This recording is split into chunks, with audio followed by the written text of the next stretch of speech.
Good morning everyone. स्वागत है आपका अभिनंदन स्टडी पॉइंट चैनल पर। जैसा कि आपको पता है, डेली सुबह 7 बजे करंट अफेयर्स की क्लास होती है, जिसमें मैं आपको नेशनल और इंटरनेशनल सभी महत्वपूर्ण प्रश्न करवाता हूं, जो आपके आने वाले सभी एग्जाम्स के लिए काफ़ी महत्वपूर्ण है। आप इस क्लास को लास्ट तक देखिए, आपको बहुत कुछ सीखने को जरूर मिलेगा।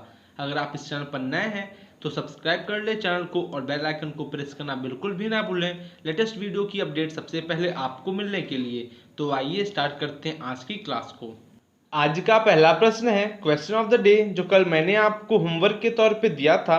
रैपिड एंटीजन टेस्ट किस जिले में पायलट प्रोजेक्ट के रूप में लिया गया है? Rapid antigen test has been taken as a pilot project in which district? आपका राइट आंसर होगा ऑप्शन नंबर डी, यानी कि भोपाल और मोरेना राज्य में। आप जैसे बहुत सारे स्टूडेंट्स ने कल कमेंट बॉक्स में कमेंट करके आंसर दिया था, आप भी दिया कीजिए।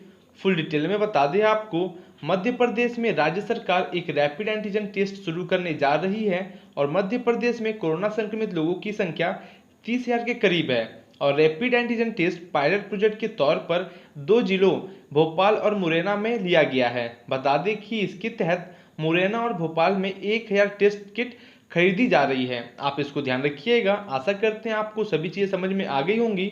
बात करते हैं मध्य प्रदेश राज्य के बारे में फुल डिटेल में, जो कि इसको राज्य का दर्जा मिला 26 जनवरी 1950 को। कैपिटल है भोपाल, नंबर ऑफ डिस्ट्रिक्ट है 52, गवर्नर है आनंदीबेन पटेल जी और चीफ मिनिस्टर शिवराज सिंह चौहान जी हैं। Members of the legislative assembly 230, Lok Sabha seats है 29 और राज्यसभा सीट्स 11 है। आप ध्यान रखिएगा, अगर आप स्टेट एग्जाम देंगे उसके लिए महत्वपूर्ण है और आने वाले सभी एग्जाम्स के लिए महत्वपूर्ण तो है ही। नेक्स्ट क्वेश्चन है, किसने एन शिवरामन को अपना नया एमडी और समूह सीईओ नियुक्त किया गया है? जो कि ये नियुक्त किया गया है इकरा के द्वारा। Option number D right answer है। बता दें आपको, घरेलू रेटिंग एजेंसी इकरा ने एन शिवरामन को अपना नया एमडी और समूह सीईओ नियुक्त किया है। पिछली जुलाई 2019 में इकरा बोर्ड ने अपने तत्कालीन एमडी और समूह के सीईओ नरेश टक्कर को बाजार नियामक सेबी द्वारा प्राप्त एक अनाम शिकायत के बाद उनके खिलाफ जांच पूरी होने तक छुट्टी पर जाने के लिए कहा था और एजेंसी ने तब मुख्य वित्तीय अधिकारी विपुल अग्रवाल को अंतरिम मुख्य परिचालन अधिकारी नामित किया था। आप ध्यान रखिएगा, जो कि इकरा के जो कि नए एमडी और सीईओ नियुक्त किया गया है एन शिवरामन को, एग्जाम के लिए महत्वपूर्ण है। अगला प्रश्न है, किस केंद्र शासित राज्य ने उपभोक्ताओं के लिए आउट ऑफ पॉकेट खर्च को कम करने के लिए यूटी में 12 अमृत फार्मासिस्ट की स्थापना की है? जो कि ये किस केंद्र शासित प्रदेश के द्वारा किया गया है? जम्मू कश्मीर केंद्र शासित प्रदेश ने यह स्थापना किया है।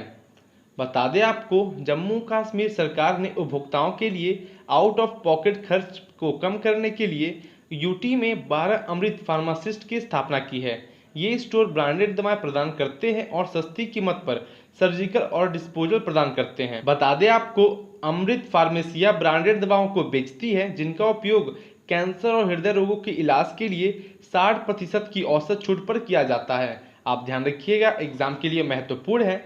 बात करते हैं जम्मू कश्मीर केंद्र शासित प्रदेश के बारे में फुल डिटेल में, जो कि यह यूनियन टेरिटरी बना था 31 अक्टूबर 2019 को। नंबर ऑफ डिस्ट्रिक्ट है 28, लेफ्टिनेंट गवर्नर है गिरीश चंद्र मुर्मू जी और हाई कोर्ट है Jammu and Kashmir high court, chief justice हैं गीता मित्तल। आप ध्यान रखिएगा। दोस्तों, मैं आपका डेली करंट अफेयर्स के साथ साथ स्टैटिक जीके को भी कवर करता हूं, ताकि आपको कहीं और से कुछ एक्स्ट्रा पढ़ने की जरूरत ना हो, आपके इस क्लास से सभी चीज़ों को मैं कवर कर दूं। अगला प्रश्न है, सेम्बकॉर्प एनर्जी इंडिया ने 800 मेगावाट की कुल क्षमता वाली कितनी पवन ऊर्जा परियोजनाओं को सफल समापन की घोषणा की है? जो कि तीन पवन ऊर्जा परियोजनाओं के सफल समापन की घोषणा किया गया है। बता दें कि सेम्बकॉर्प एनर्जी इंडिया ने 800 मेगावाट की कुल क्षमता वाली अपनी 3 पवन ऊर्जा परियोजनाओं के सफल समापन की घोषणा की है। परियोजनाओं की नीलामी भारत की सौर ऊर्जा निगम SECI के द्वारा की गई थी और इसके साथ सेम्बकॉर्प SECI द्वारा आयोजित पहली 3 पवन नीलामी में प्रदान किए गए अपनी परियोजनाओं को पूरी तरह से कमीशन करने वाला पहला स्वतंत्र बिजली उत्पादक बना। आप ध्यान रखिएगा, एग्जाम में पूछा जा सकता है। दोस्तों, मैं इतना फुल डिटेल में इसलिए बात करता हूं ताकि आपके एग्जाम में क्वेश्चन कहीं से बने, आप आसानी से सभी क्वेश्चन को कर सकें और आपको सभी चीजें अच्छी तरीके से समझ में भी आ जाएं। अगला प्रश्न है, मराठा समुदाय महाराष्ट्र में सामान्य श्रेणी में आर्थिक रूप से कमजोर वर्ग EWS के लिए नौकरियों और शिक्षा के कितने प्रतिशत आरक्षण का लाभ उठाने का हकदार नहीं होगा, जो कि यह 10% का हकदार नहीं होगा। Option number C right answer है। फुल डिटेल में बता दें, मराठा समुदाय महाराष्ट्र में सामान्य श्रेणी में आर्थिक रूप से कमजोर वर्ग ईडब्ल्यूएस के लिए नौकरियों और शिक्षा में 10% आरक्षण का लाभ उठाने का हकदार नहीं होगा। हाल ही में जारी एक सरकारी प्रस्ताव में कहा गया था कि मराठा समुदाय सामाजिक और शैक्षणिक रूप से पिछड़े वर्गों के अंतर्गत आता है और मराठा समुदाय पिछड़े वर्गों में शामिल नहीं है। आप ध्यान रखिएगा, एग्जाम में पूछा जा सकता है, इंपॉर्टेंट है। बात करते हैं महाराष्ट्र राज्य के बारे में फुल डिटेल में, जो कि यह राज्य बना था 26 जनवरी 1950 को। कैपिटल है मुंबई। नंबर ऑफ डिस्ट्रिक्ट है 36। गवर्नर है भगत सिंह कोश्यारी जी। चीफ मिनिस्टर उद्धव ठाकरे जी हैं और लोकसभा सीट्स 48 और राज्यसभा सीट्स 19 है। ध्यान रखिएगा दोस्तों, आप इस क्लास को लास्ट तक देखिए, आपको बहुत कुछ सीखने को जरूर मिलेगा, आप में इम्प्रूवमेंट होगा और आने वाले सभी एग्जाम्स के लिए आप काफ़ी अच्छे तरीके से प्रिपेयर भी हो सकेंगे। अगला प्रश्न है, प्रधानमंत्री नरेंद्र मोदी के निजी सचिव के रूप में कौन नियुक्त किया गया है? जो कि नियुक्त किया गया है हार्दिक सतीश चंद्र शाह जी को प्रधानमंत्री नरेंद्र मोदी के निजी सचिव के रूप में। बता दें कि हार्दिक सतीश चंद्र शाह को 30 जुलाई 2020 को प्रधानमंत्री नरेंद्र मोदी का निजी सचिव नियुक्त किया गया। शाह गुजरात कैडर के 2010 बैच के आईएएस अधिकारी हैं और वर्तमान में प्रधानमंत्री कार्यालय में उप सचिव के रूप में कार्यरत हैं। बता दें कि उनकी नियुक्ति पद के प्रभार संभालने की तारीख से यह सह टर्मिनस के आधार पर या अगले आदेश तक, जो भी पहले हो तब तक क्या है, प्रभावी रहेंगे। आप ध्यान रखिएगा इनका नाम, जो कि नाम है इनका हार्दिक सतीश चंद्र शाह, जो एग्जाम के लिए महत्वपूर्ण है। अगला प्रश्न है, निम्न में से किसने वरुण श्रीधर को इसके नए सीईओ के रूप में नियुक्त किया गया है? जो कि पेटीएम मनी ने वरुण श्रीधर को अपने नए सीईओ के रूप में नियुक्त किया है। बता दें कि पेटीएम को संचालित करने वाली 197 कम्युनिकेशंस लिमिटेड की सहायक कंपनी पेटीएम मनी ने वरुण श्रीधर को अपना नया सीईओ नियुक्त किया है। श्रीधर की नियुक्ति उसके पूर्व एमडी और सीईओ प्रवीर जाधव द्वारा पेटीएम के प्रबंधन के साथ मतभेद के कारण स्टार्टअप से इस्तीफा देने के कुछ महीने के बाद हुई है और श्रीधर ने हाल ही में फिनसेल इंडिया के सीईओ के रूप में कार्य किया है, जो कि चीनी मोबाइल कंपनी ओप्पो का एक हिस्सा है। आप समझ गए होंगे, आप ध्यान रखिएगा दोस्तों, जितने भी क्वेश्चन मैं कराता हूँ सभी टॉप लेवल के क्वेश्चन है, जो आपके एग्जाम में एज इट इज देखने को जरूर मिलेंगे। नेक्स्ट क्वेश्चन है, कर्नाटक के मुख्यमंत्री बीएस येदियुरप्पा ने बेंगलुरु लाइफ साइंसेज पार्क का शिलान्यास किया, इसके किस वर्ष तक पूरा होने की उम्मीद है? आपका राइट आंसर होगा 2022 तक इसके पूरा होने की उम्मीद है। बता दें आपको 29 जुलाई 2020 को कर्नाटक के मुख्यमंत्री बीएस येदियुरप्पा ने इलेक्ट्रॉनिक सिटी में 52 एकड़ जमीन पर 5,000 करोड़ रुपए की लागत वाले बेंगलुरु लाइफ साइंसेज पार्क का शिलान्यास किया। परियोजना का पहला चरण राज्य सरकार और लेमजॉन कॉर्प के बीच ये एक सार्वजनिक निजी भागीदारी है और इसकी दिसंबर 2022 तक पूरा होने की उम्मीद है। आप ध्यान रखिएगा, एग्जाम के लिए महत्वपूर्ण है, पूछा जा सकता है। बात करते हैं कर्नाटक राज्य के बारे में फुल डिटेल में, जो कि इसको राज्य का दर्जा मिला 1 नवंबर 1956 को as a Mysore state. Capital है बेंगलोर। नंबर ऑफ डिस्ट्रिक्ट है 30। गवर्नर है वजुभाई वाला जी। चीफ मिनिस्टर बीएस येदियुरप्पा है, जो कि अभी हमने बात किया। Members of the legislative assembly 224। Lok Sabha seats 28 और राज्यसभा सीट्स 12 है। ध्यान रखिएगा, आने वाले सभी एग्जाम्स के लिए महत्वपूर्ण है, अगर आप स्टेट एग्जाम देंगे उसके लिए महत्वपूर्ण तो है ही। अगला प्रश्न है, एशियाई विकास बैंक ने अपने एशिया प्रशांत आपदा प्रतिक्रिया कोष से भारत को कितने डॉलर लाखों में अनुदान प्रदान किया है? जो कि ये मंजूरी दी गई है 3 मिलियन डॉलर, चूंकि लाखों में अनुदान प्रदान करने की घोषणा की है। बता दें आपको, एशियाई विकास बैंक ने अपने एशिया प्रशांत आपदा प्रतिक्रिया कोष से भारत को 3 मिलियन डॉलर का अनुदान दिया है। यह अनुदान कोविड-19 महामारी के लिए सरकार की आपातकालीन प्रतिक्रिया का समर्थन करेगा और यह समर्थन रोग निगरानी बढ़ाएगा और शुरुआती पहचान, संपर्क, अनुरेखण और उपचार में मदद करेगा। बता दें कि यह अन्य सार्वजनिक स्वास्थ्य उपायों के द्वारा आगे पूरक होगा। आप ध्यान रखिएगा। बात करते हैं एशियन डेवलपमेंट एशियाई विकास बैंक के बारे में फुल डिटेल में, जो कि इसका मुख्यालय है मांडलियांग फिलीपींस में। राष्ट्रपति हैं मात्सुगु अस्कावा जी और इसकी स्थापना हुई थी 19 दिसंबर 1966 को। आप ध्यान रखिएगा इसकी स्थापना डेट और मुख्यालय और इसके राष्ट्रपति से एग्जाम में प्रश्न बहुत बार बनते हैं, आप इसको ध्यान रखिएगा। दोस्तों अगर आपको क्लास अच्छी लग रही हो तो लाइक करें, कमेंट करें और शेयर जरूर करें। अगर आप इस चैनल पर नए हैं तो सब्सक्राइब कर ले चैनल को और बेल आइकन को प्रेस करना बिल्कुल भी ना भूलें लेटेस्ट वीडियो की अपडेट सबसे पहले आपको मिलने के लिए।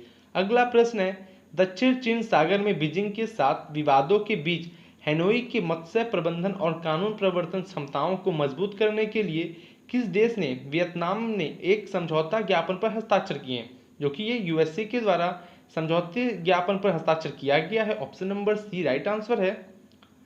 बता दें कि दक्षिण चीन सागर में बीजिंग के एक साथ विवादों के बीच हैनोई के मत्स्य प्रबंधन और कानून प्रवर्तन क्षमताओं को मजबूत करने के लिए अमेरिका और वियतनाम ने एक समझौता ज्ञापन पर हस्ताक्षर किए हैं।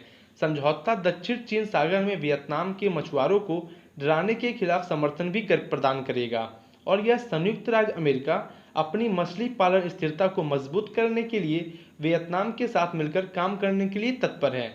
आप समझ गए होंगे। बात करते हैं यूएसए के बारे में फुल डिटेल में, जो कि यूएसए की कैपिटल है वाशिंगटन डीसी। प्रेसिडेंट है डोनाल्ड ट्रंप और वाइस प्रेसिडेंट माइक पेंस हैं। हाउस स्पीकर नैन्सी पेलोसी जी हैं और चीफ जस्टिस जॉन रॉबर्ट्स।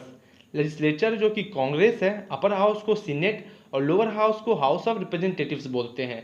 और यूएसए की करेंसी है यूनाइटेड स्टेट्स डॉलर, जो कि आने वाले सभी एग्जाम्स के लिए काफ़ी महत्वपूर्ण है। आपको बता दें कोई भी कंट्री आपके न्यूज़ में है, करेंट में है, तो उसकी करेंसी, प्रेसिडेंट और जो कि उसके प्राइम मिनिस्टर, इन सभी से एग्जाम में क्वेश्चन जरूर बनते हैं, आप ध्यान रखिएगा। अगला प्रश्न है, किसको भारतीय रेड क्रॉस सोसाइटी IRCS से 1.80 लाख फेस मास्क की आपूर्ति करने का खरीद आदेश मिला है, जो कि आदेश मिला है खाद्य और ग्रामोद्योग आयोग को। Option number C right answer होगा। आपको बता दें खाद्य और ग्रामोद्योग आयोग को भारतीय रेड क्रॉस सोसाइटी के द्वारा 1.80 लाख फेस मास्क की आपूर्ति करने की खरीद को आदेश मिला है। IRCS के लिए मास्क लाल पाइपिंग के साथ भूरे रंग में 100% डबल ट्विस्टेड दस्तकारी सूती कपड़े से बने होंगे और KVIC ने विशेष रूप से IRCS के लिए उनके द्वारा प्रदान किए गए डिजाइनों के अनुसार 2 स्तरित सूती मास्क तैयार किए गए हैं। आप समझ गए होंगे। दोस्तों कोई भी क्वेश्चन आपके एग्जाम में कोरोना वायरस से रिलेटेड है, सभी आपके लिए महत्वपूर्ण है और सभी क्वेश्चन को मैं डेली आपके लिए कवर जरूर करता हूं। आप इस क्लास को डेली जरूर ज्वाइन करें। अगला प्रश्न है, नीति आयोग ने अटल इनोवेशन मिशन ने मजबूत पारिस्थितिकी तंत्र के लिए AIMICREST एक इंक्यूबेटर क्षमता वृद्धि कार्यक्रम को शुभारंभ किया है। एम ने इसके लिए किसके साथ हाथ मिलाया है, जो कि यह हाथ मिलाया है Bill and Melinda Gate Foundation के साथ और बादवानी फाउंडेशन के साथ, यानी कि आपका option number D right answer होगा। ध्यान रखिएगा, एग्जाम के लिए महत्वपूर्ण है। क्वेश्चन काफी लंबा था दोस्तों, फुल डिटेल में बता दें आपको। नीति आयोग ने अटल इनोवेशन मिशन AIM ने मजबूत परिस्थिति तंत्र के लिए MICREST एक इंक्यूबेटर क्षमता वृद्धि कार्यक्रम का शुभारंभ किया है। यह उच्च प्रदर्शन वाले स्टार्टअप बनाने पर केंद्रित है और भारत में नवाचार को आगे बढ़ाने के लिए यह अपनी तरह का पहली पहल है। और बता दें कि एम ने bill and Melinda Gates foundation और बादवानी फाउंडेशन के साथ हाथ मिलाया है, जो कि आपके लिए यह इंपॉर्टेंट है एग्जाम के लिए, आप जो है ध्यान रखिएगा।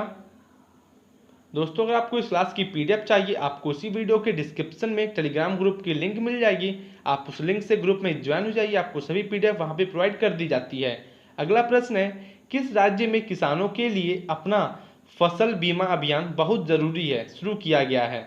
Which state has launched it's on crop insurance campaign for farmers very important. तो दोस्तों ये है आपका आज का homework question of the day. आपको इसका आंसर कमेंट बॉक्स में कमेंट करके जरूर देना है।